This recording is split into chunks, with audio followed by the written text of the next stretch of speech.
Salut, c'est Trado. Pour faire plaisir à un généreux donateur, merci pour ma cave. Voilà une vidéo sur Baidu, le moteur de recherche chinois, coté sur le Nasdaq. Alors nous avons ici en hebdomadaire une configuration qui est très intéressante. Chaque bougie correspondant à une semaine de cotation. Nous voyons que globalement nous sommes au-dessus d'une M20 croissante, ce qui nous vaut le fait d'être en tendance haussière.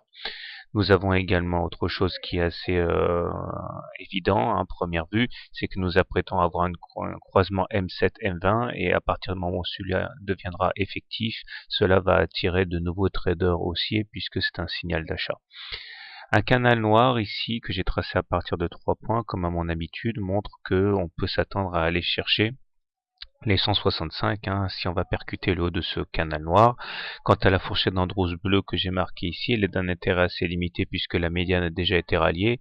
Toujours est-il que maintenant qu'on est passé au-dessus de la médiane, on est condamné, enfin c'est plutôt une belle condamnation à faire des rotations entre la partie haute de la fourchette d'Andros bleue et la médiane, et ceci sera valable tant qu'on n'aura pas repassé à la baisse en clôture la médiane. Les indicateurs techniques sont bien orientés puisque le MACD au-dessus de son signal, il est positif, le stochastique en zone de surachat et le momentum positif. Donc tous les voyants sont au vert en hebdomadaire.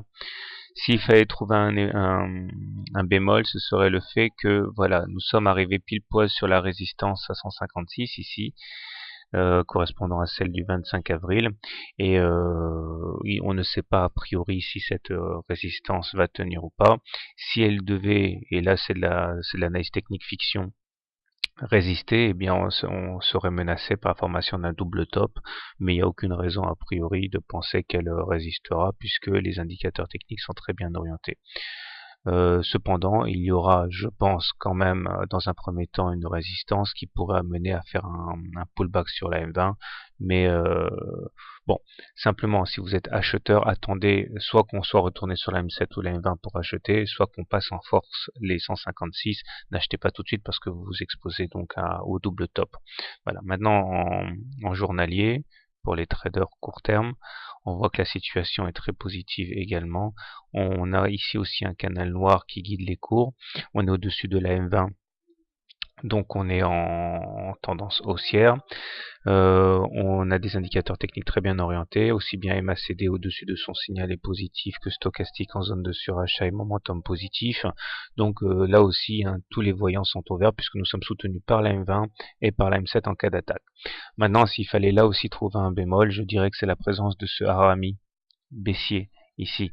Vous voyez, on a la bougie de vendredi et incluse le corps est inclus dans le corps de la bougie de la veille.